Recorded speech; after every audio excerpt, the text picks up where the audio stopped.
YouTube channel එකට ඔයාලව ආදරෙන් පිළිගන්නවා. ඔන්න මම ආයෙ වීඩියෝ එකක් අරන් ආවා. අද මම ඔයාලට කියා දෙන්නේ දඹල ගැන. දඹල ගැන කිව්වොත් ඔයගොල්ලෝ හැමෝම දන්නවල හැමෝම එක එක විදිහට මේක හදලා ඇති.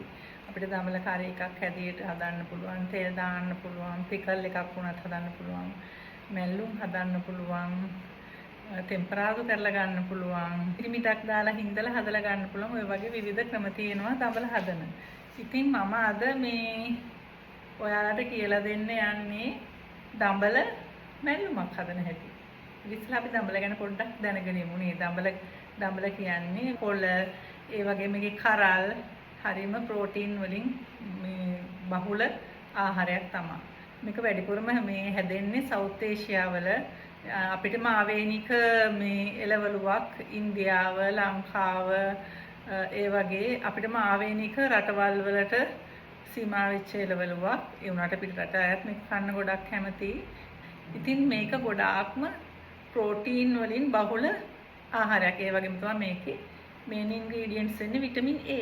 විටමින් A කියන්නේ අපේ ඇස් වල මේ පෙනීමට, හමට ගොඩාක් සපෝට් කරන එකක්. ඒ වගේම මේකේ තියෙනවා fibre, potassium, magnesium, iron, vitamin A and C.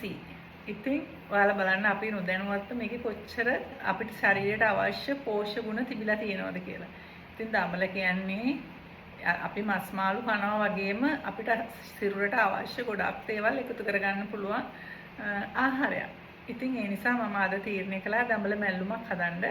ඉතින් මේ දඹල මැල්ලුම මගේ ක්‍රමයට හදන හැටි තමයි මම අද ඔයාලට කියලා දෙන්න යන්නේ.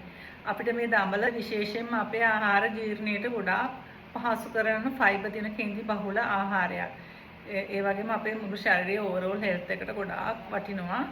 මේකේ නියුට්‍රිෂියස් ෆැක්ට් වල අපි ප්‍රතිශතයක් වශයෙන් කිව්වොත් කාබෝහයිඩ්‍රේට් තියෙනවා 141ක්, ෆයිබර් තියෙනවා 125ක්, ඒ වගේම ෆැට් තියෙනවා 16.3ක්.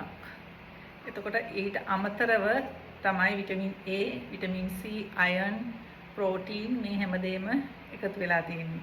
ඉතින් දඹල කන්න අමතක කරන්න එපා. අපි මස් මාළු කිරිබිත්තර කනවා වගේම දඹලත් ආහාරයට එකතු කරගත්තොත් ඒ හා සමානම ඊටත් වැඩි මේ පෝෂක ගුණයක් අපේ ශරීරයට එකතු කරගන්න පුළුවන්. ඔන්න යාළුවනි, එහෙනම් අපි අද මගේ විශේෂ දඹල මැල්ලුම සූදානම් කරගන්නයි මම දැන් හදන්නේ. මම අල්ල කලින් විස්තර කරා මොකද්ද මම කරන්න යන්නේ කියලාද. ඉතින් ඒකට අවශ්‍ය අමුද්‍රව්‍ය තමයි මේ තියෙන්නේ. මෙතන තියෙනවා පොල්, මේ තියෙන කපාගත්තු දඹල, හීනියට කපාගත්තු දඹල, හීනියට කපාගත්තු ලුණු, තලාගත්තු සුදු ලුණු, ගම්මිරිස් කුඩු, ලුණු, මෙතන තියෙනවා හීනියට කපාගත්තු කරපිංචා, අමුමිරිස් සහ දෙහි. දෙහි බෑවක යුෂ අවශ්‍ය වෙනවා. ඒ වගේම අපිට ඕන වෙනවා උඹලකඩ. ඉතින් මේ හැමදේම මම ලෑස්ති කරගෙන දැන් මොකද්ද කරන්න යන්නේ? ඉස්සෙල්ලාම අර මම එදා හදාගත්ත විදිහටම ගොටුකොළ සම්බෝලේ වලට මතකද? ඒ විදිහට මම මේ පොල් ටිකට තමා ඔක්කොම දේවල් දාලා මික්ස් කරන්න යන්නේ. හරිද? දැන් මම මේකට එකතු කරනවා ලුණු අවශ්‍ය පමණ, තේ හැඳි භාගයක් විතර. ඊට පස්සේ මේ කපාගත්ත ලුණු ටික ඔක්කොම මේකට දානවා. සුදු ලුණු, ගම්මිරිස් කුඩු දාන්නේ අන්තිමට. මම ඔයාලට කිව්වනේ මේකේ අර ෆ්‍රෙෂ් ගතිය, ඒ සුවඳ, ඒකේ තියෙන ගුණාත්මක බව රැඳිලා තින්නේ අපි මේක අන්තිමට දැම්මම තමයි. ඊට පස්සේ මේකට එකතු කරනවා කරපිංච, අමුමිරිස්.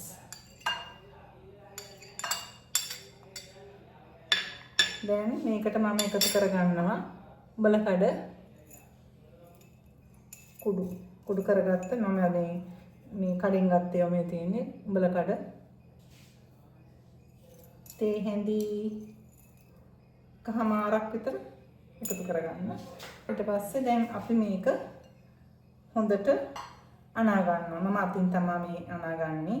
එතකොට තමයි මේක හොඳට මිශ්‍රණය. මට තව දෙයක් අමතක වුණානේ.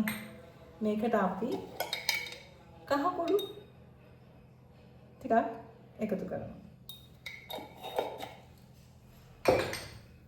දැන් මේක හොඳට මේ විදිහට අනා ගන්නවා. බලන්න ලස්සන පාටක් තියෙන දැන් මේක ඇනුවම. දැන් ඉතින් මම ලිප ඕන් කරන්න හදන්නේ. මම මේකට ඔලිව් ඔයිල් ටිකක් එකතු කරගන්නවා. ඔයාලා කැමති නම් පොල් තෙල්, එළවලු තෙල් මේකට එකතු කරගන්න පුළුවන්.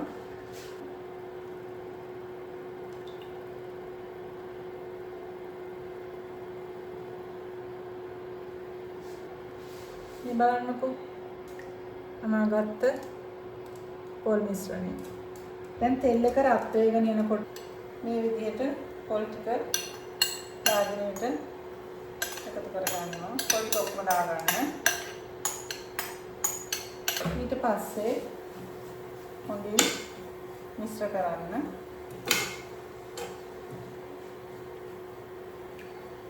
හොඳින් මිශ්‍ර කරලා අපි පොල් ටික මෙන්න මැලවෙන්න වහලා තියෙනවා.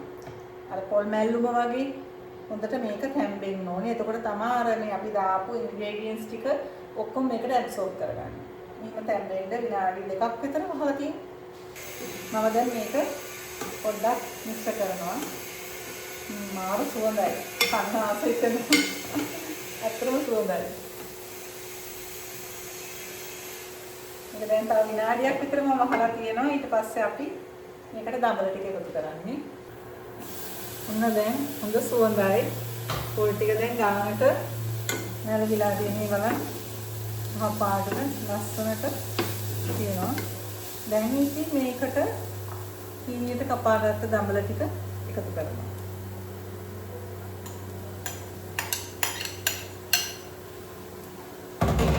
මේ විදිහට දඹල ටික එකතු කරලා මේක හොඳට මිශ්‍ර කරන්න. අර පොල් ටික බලවන් වෙන විදිහට උඩ යට හොඳට මේ පෙරලලා මේ විදිහට. දැන් මේක මම තව විනාඩි 2ක් වහනවා. ගොඩක් වෙලා වහන්න හොඳ නැහැ. මේකේ කොළ පාට ගැතිය අපි නැති කරගන්න හොඳ නැහැ. එතකොට ඒකේ තියෙන විටමින්ස් ටික අපිට නැති වෙනවා. ඒකම කොළ පාට තමයි ගන්න ඕනේ. මේක පොඩ්ඩක් අර අමුවට නැති වෙන්න ඕන නිසා මම මේක ටිකක් එහෙම විනාඩියක් විතර වහලා තැම්බෙන්න තියෙනවා. ඔන්න දැන් දඹල ටික හොඳ දානට මේ වෙලා තියෙන්නේ. කොළ පාට නෙවෙයි ලස්සන කොළ පාටක් තියෙන්නේ. මේක දැන් විනාඩි 2ක් විතර අපි අරලා මෙහෙම මේ මිශ්‍ර කර මේ ඉස්සගමු. මොකද දඹල තියෙන්න ඕනේ අර නිකන් අම්මුවට අර හැපෙන්න කනකොට ඒ වගේ තියෙන්න ඕනේ. මම දඹල එක දැන් ලිපෙන් අරගත්තා. දැන් හොඳට මේක මෙහෙම මිශ්‍ර කරන්න. මම ලස්සන තියෙනවා මේක. මම වාට පොඩ්ඩක් ක්ලෝස් අප් එකක් දෙන්න මේ බා. ලස්සනට තියෙනවා. කොළ පාටයි කිසි වෙනසක් වෙලා නැහැ. දැන් මේක මිශ්‍ර කරන්න. ඔන්න දැන් තමයි වෙලාව මේකට ගම්මිරිස් කුඩු එකතු කරන්න. හරිද? දැන් මම ඔයාලට කිව්වා වගේ මට අපේ මිම්මට තමයි මම දාන්නේ. ඔයගොල්ලෝ දාන්න. තේ හැඳි බායක් විතර දාගන්නකෝ. දැන් මම මේකට ගම්මිරිස් කුඩු මෙහෙම එකතු කරනවා. එකතු කරලා ආයෙ හොඳට මෙහෙම මිශ්‍ර කරනවා.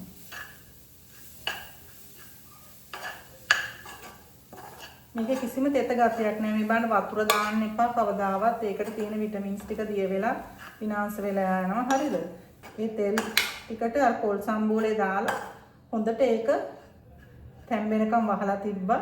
ඊට පස්සේ මම මේකට දැම්මේ දඹල විතරයි. ඔයාලට මතක ඇති මම කිසි වතුර එකතු කරේ නැහැ. දැන් ඔයාලා ලුණු ටිකක් බලන්න මේකට ලුණු කොහොමද කියලා. හරිද? මට නම් ඇති. මගේ මිම්ම හරියටම හරි මම දාපු. මට නම් ලුණු ඇති. ඔයාලට මදි නම් මේකට ලුණු ටිකක් එකතු කරන්න. අපි දෙහි දැම්මම එකතු කරන්නේ නැහැ. මොකද දෙහි වල තියෙන විටමින් C උෂ්ණත්වයේදී විනාශ වෙනවා. ඒ නිසා අපි දෙහි එකතු කරන්නේ මේක ටිකක් නිවෙන්න ආරිනවා. මෙහෙම ඇරලා මේ විදිහට වහන්න බාගෙට වහලා තියන්න. තව විනාඩි 2ක් විතර නිවුණාට පස්සේ තමයි මේකට දෙහි ඇඹුල් එකතු කරන්නේ. ඔන්න දැන් දඹල මැල්ලුම නිවිලා තියෙන්නේ. මම මේකට දෙහි ඇඹුල් එකතු කරනවා මේ විදිහට. මිශ්‍ර කරගන්න මේ විදිහට. හොඳට මිශ්‍ර කරගෙන වහන්න එපා. මේ ටිකක් හරි තව රස්නේ තියෙනවා නම් මේක. එතකොට මේ ඒ ටිකක් නිවෙන්න ඕන නිසා මේ තව විනාඩියක් විතර මෙහෙම ඇරලා තියලා ඊට පස්සේ අපිට පුළුවන් මේක වහන්න. එහෙනම් අපි මේකේ රස බලමු තව ටිකකින්. දැන් ඉතින් මේ හදාගත්ත දඹර සම්බෝලේ රස බලන්න තමයි හදන්නේ. මම මේකෙන් ටික පොඩි බෝල් එකකට බෙදාගෙන ටේස්ට් කරලා ඔයාලට පෙන්නන්නම් කොහොමද කියලා.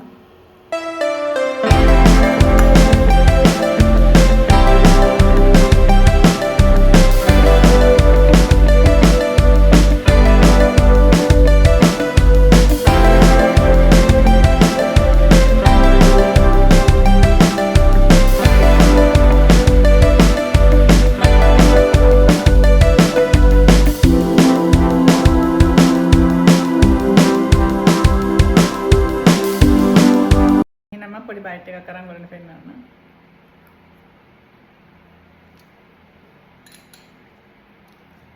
ඇත්තටම මාරු රසයි.